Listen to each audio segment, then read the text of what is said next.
It's just past 7:30 in the evening across India. I am Tanvi Taneja, live from New Delhi. You're watching DD India Global. We'll bring you the day's big stories from across India and the world. DD India continues its coverage from the Israel-Hamas war. My colleague Amritpal Singh is in Jerusalem, Israel today, and together we will present to you DD India Global. Amrit, I hope you're in good spirits today.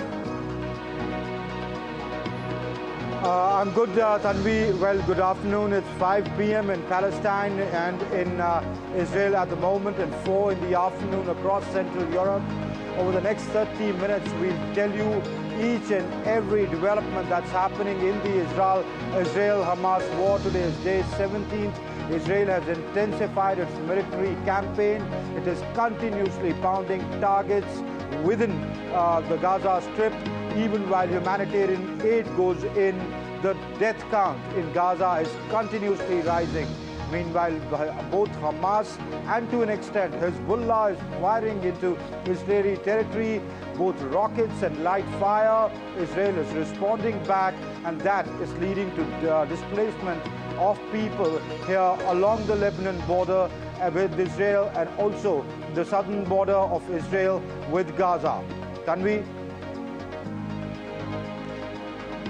All right, let's take a look at the headlines first. Israeli military hits hundreds of targets in Gaza, says looming ground offensive could last for months. It's a battle against civilization. It's civilization against barbarism. We're in the size of civilization, and we have to unite all together against Hamas, which is ISIS. Indian Prime Minister Narendra Modi speaks to King Abdullah II of Jordan on the developments in the West Asia region, says concerted efforts needed for early resolution. Argentina's ruling Peronist party smashes expectations to lead the country's general elections, seal runoff with far-right Javier Milei.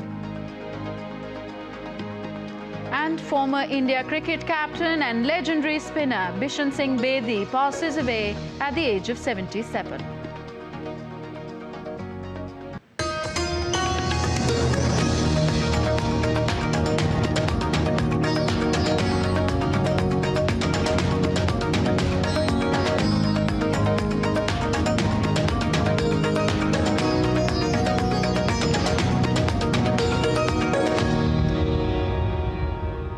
Up first, news from the Israel-Hamas war. Israel's military has said that its ground forces mounted limited raids into the Gaza Strip overnight to fight Palestinian gunmen.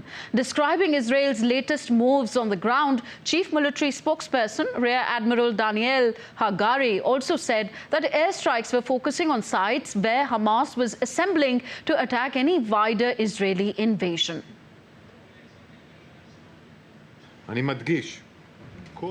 During the night, there were raids by tank and infantry forces.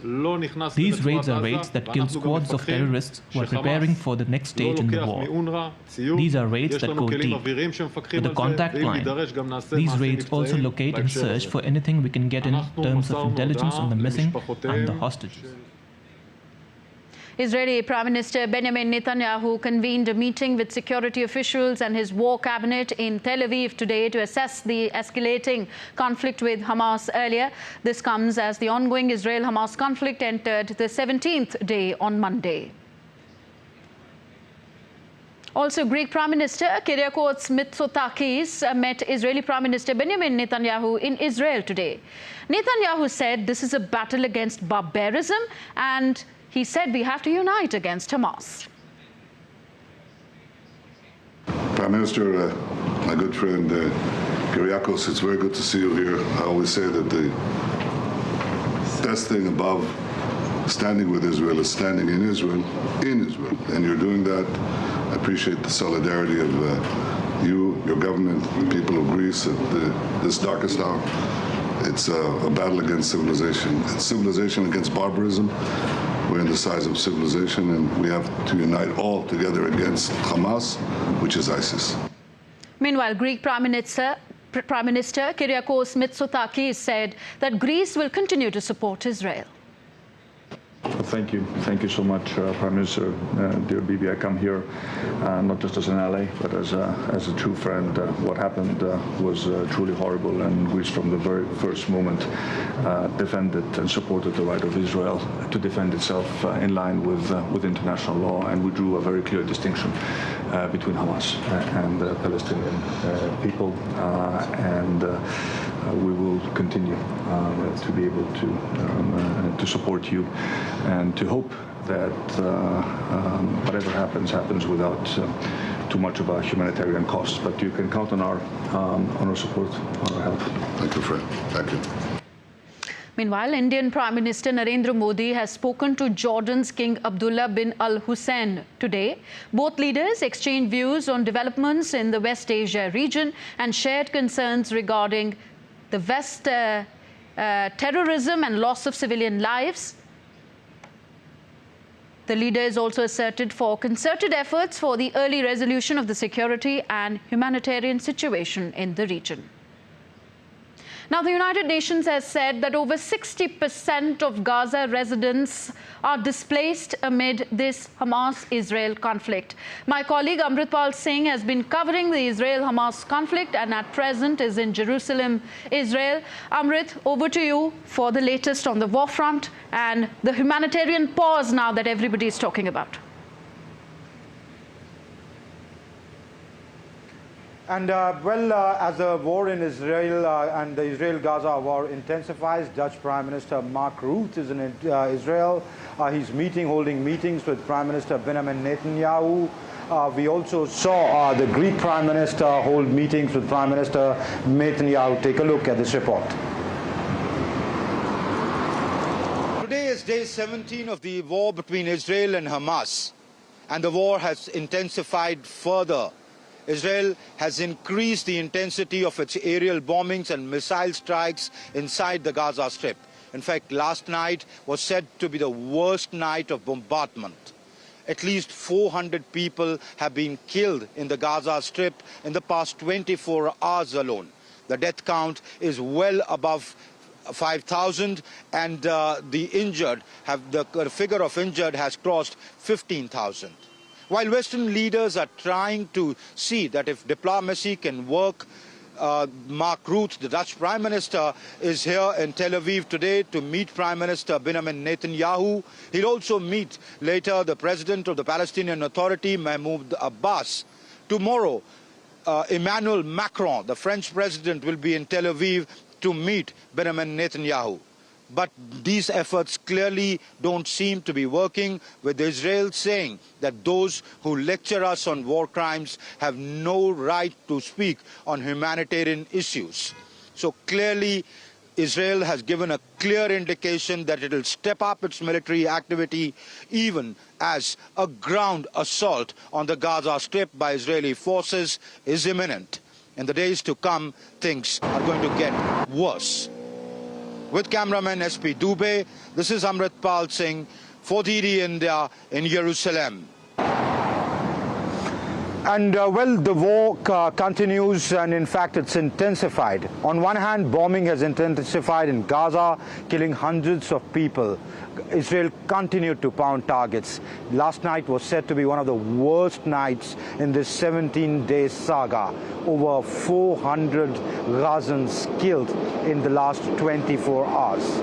On the other hand, Hamas continues its attacks on southern Israel. Take a look.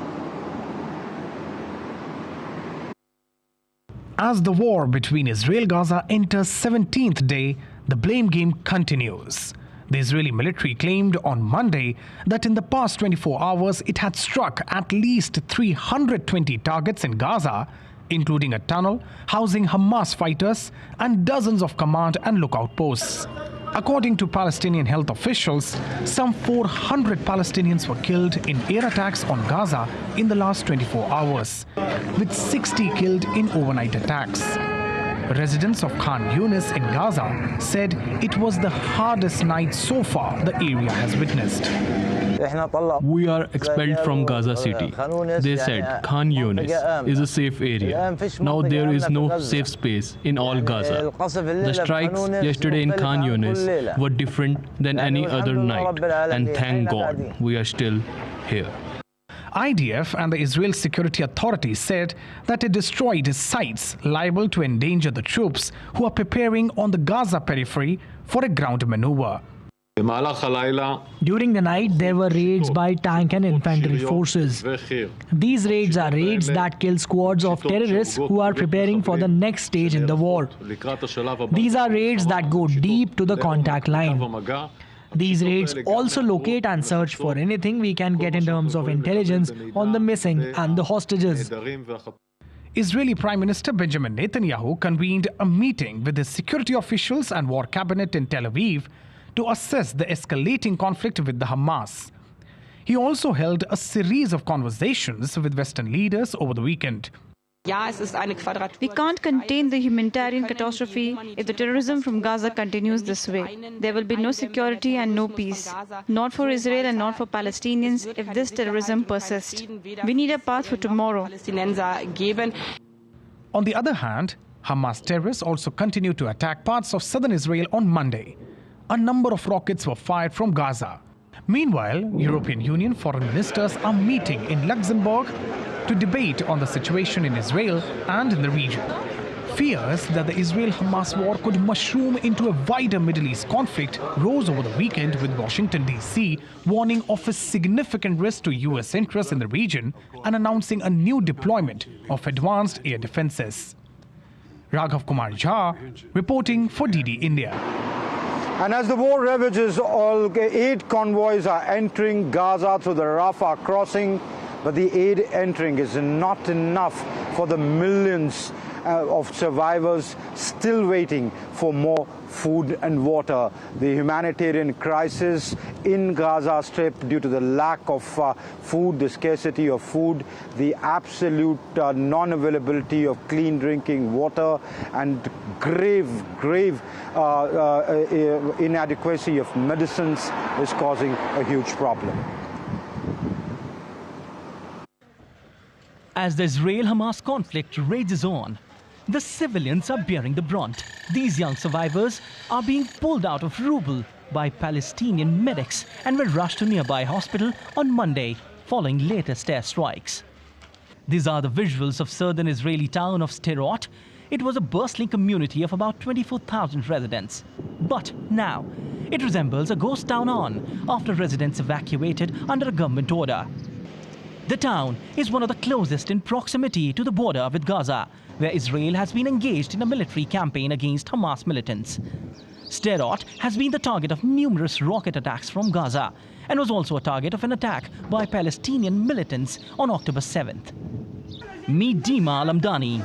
She and her family were among the hundreds of thousands of Gazans fleeing south to avoid the constant onslaught of the airstrikes. With nowhere else to go, the family settled in a temporary shelter in Khan Yunis with hopes that they had found temporary sanctuary. But overnight on October 17th, a massive aerial bombing from Israelis' jets hit the shelter. Al-Amdani, her brother and 2 younger cousins survived the bombing, sustaining some injuries. But her remaining 13 relatives, including her parents, 7 siblings and 4 members of her uncle's family, were not so lucky. The orphaned Al-Amdani, her brother and cousins say they are living in a constant fear of suffering further bombings. I felt heartbroken. It was like a nightmare.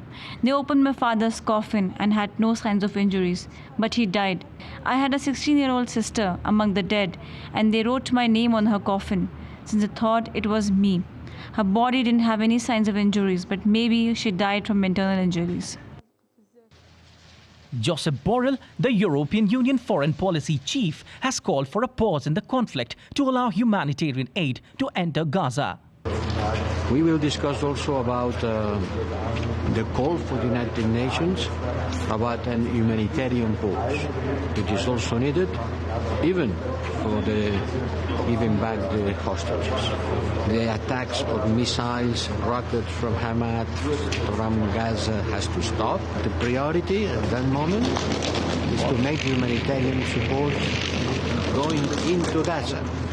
India on Sunday provided medical aid and disaster relief material to Palestine, comprising of vital life-saving medications, surgical equipment, tents, sleeping bags, tarps, water purification tablets and other essential items.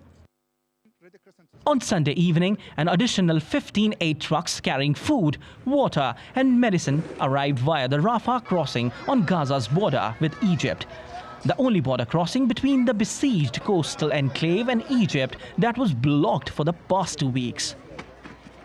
The trucks have all the supplies needed, including food and relief items, including milk for children and medical supplies.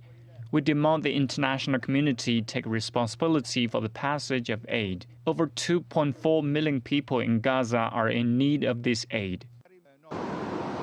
And EU countries are still discussing the idea of a humanitarian ceasefire in this war between Israel and Hamas, as the EU foreign ministers met in Luxembourg. But there are different ways on how to get the aid through to the Palestinians in the Gaza Strip. This is what Swedish Foreign Minister Tobias Billström said on Monday. DD India's Alex Kedia reports from Brussels. Now, we've seen leaked conclusions that have been leaked to the Financial Times just in the last few moments, saying that EU leaders plan to endorse that call, calling for that humanitarian pause. Now, the language we understand will be the European Council supports the call of UN Secretary-General Antonio Guterres for a humanitarian pause in order to allow for safe humanitarian access and aid to reach those in need. And that is a draft conclusion for not the foreign ministers who are meeting today, but their bosses, the heads of state and government who are meeting in Brussels later this week, Thursday and Friday. That will be a very significant position taken by the European Union. You heard Josep Borrell, who is chairing the meeting in Luxembourg of those foreign ministers, saying very clearly what is important is that more and quicker. Those were the two words he used to describe the kind of aid that needs to come in, saying that the few dozen trucks that have been allowed into Gaza are simply not enough. So we have, we understand in the last few moments, news that the European Union will back that call. Now, again, 27 different countries agreeing a common position has always been tricky, particularly on this very divisive conflict. So that position, that draft may change. We know the Czech Republic and Italy, their foreign ministers have already said it's very difficult to imagine a proper ceasefire to take place when you're dealing with a terrorist organization like Hamas. But certainly the EU, eager, at least in draft form for now, keen to back Antonio Guterres' call for a humanitarian pause. And as the war rages on, at the heart of the conflict is the fight that has been going on for centuries. I'm in Jerusalem, one of the oldest cities in the world, holy city for all three Abrahamic faiths. I went to the point of clash right at the Western Wall and the Al-Aqsa Mosque to bring you this report. Take a look.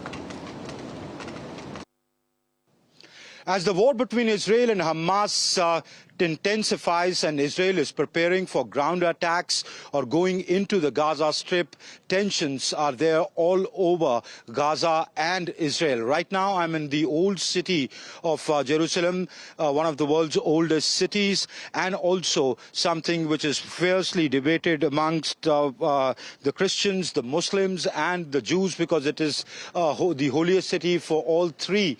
What you see behind me is the Al-Aqsa Mosque. This is from where Prophet Muhammad is said to have gone into heaven to meet God. And right next, just right next to it, is the Dome of the Rock, or the Temple Dome, Temple Mount. What you see there is the Wailing Wall, which is one of the holiest places for Jews from all around the world come here and pray. In fact, this old city is divided into different quarters: the Muslim quarter, the Jewish quarter, the Armenian quarter.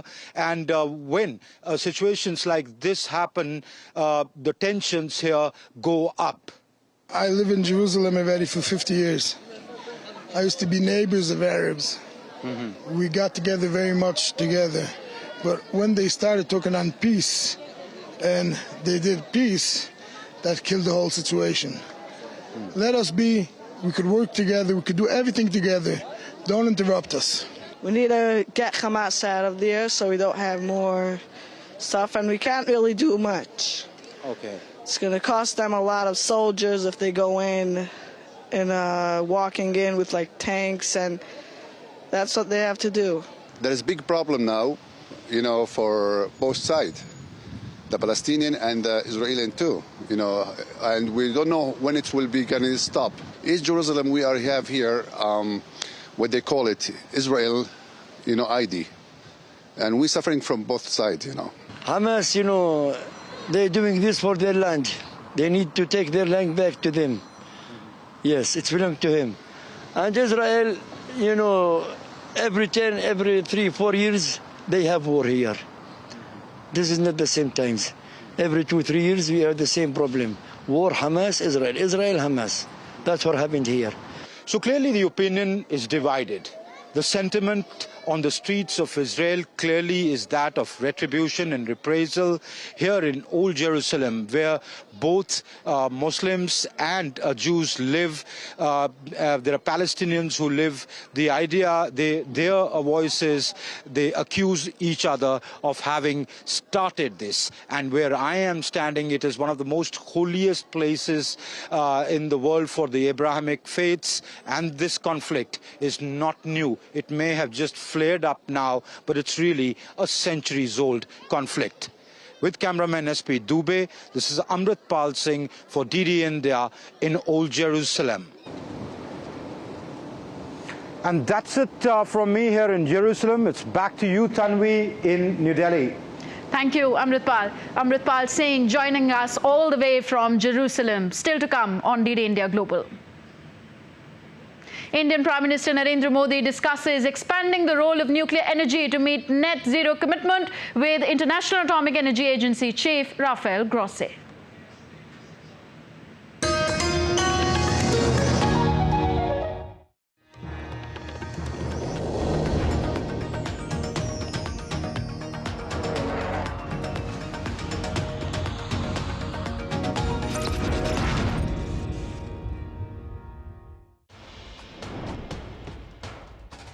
Wherever news breaks, whatever it takes. Connecting corners, cutting across continents. Stories that matter from across the globe.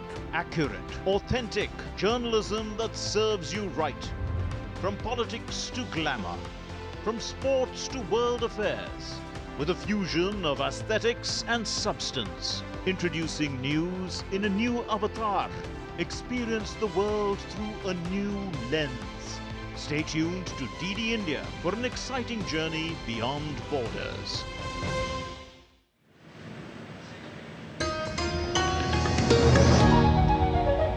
You're watching DD India Global. I am Tanvi Taneja. On to South America now. Argentina is headed for a runoff vote between Economy Minister Sergio Massa and the far-right libertarian Javier Milei after a better-than-expected performance by the ruling Peronist coalition's candidate in the country's presidential election.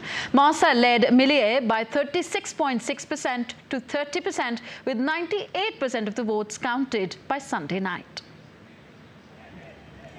A stronger than expected showing by Argentina's ruling Peronist coalition at a general election on Sunday has set the stage for a runoff vote on 19th November between Economy Minister Sergio Massa and far-right radical Javier Milei.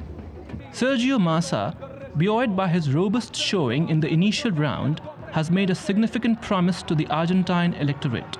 He pledged to lead a national unity government if he secures victory in the runoff election on November 16. This pledge signals a potential shift towards a more inclusive approach to governance in Argentina. I will call for a national unity government on December 10 as president, but a national unity government made up of the best, regardless of their political affiliation, and not based on party agreements. On the opposite end of the political spectrum, Javier Milei is rallying voters with a call to end Peronist rule in Argentina. his success in securing the second spot in the runoff against Massa showcases the deep divide in the Argentine political landscape.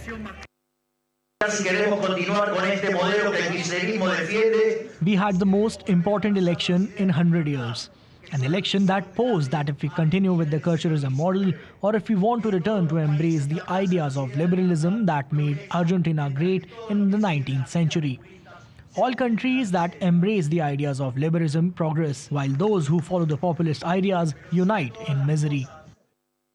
Meanwhile, Patricia Bullrich, the candidate from the Conservative Party and the main centre-right opposition coalition, accepted her electoral defeat after finishing third with 23.8% of the vote. Our cause goes beyond an electoral time. It goes beyond a defeat, as today we acknowledge it. The unexpected strength of the Peronists, despite grappling with soaring inflation rates not seen since 1991, sets the stage for a highly intriguing second round on November 19th. This runoff will represent a clash of contrasting economic models, with the future of the embattled country hanging in the balance. Now back in New Delhi, Indian Prime Minister Narendra Modi met with the International Atomic Energy Agency Director General Rafael Grossi today. In the meeting, Modi shared India's ambitious goals to enhance the share of environmentally friendly nuclear power generation capacity as part of its energy mix. Earlier in the day, Rafael Grossi also met India's External Affairs Minister Dr. S. Jaishankar. In sports now, some sad news came today. Former Indian cricketer Bishan Singh Bedi passed away today at the age of 77.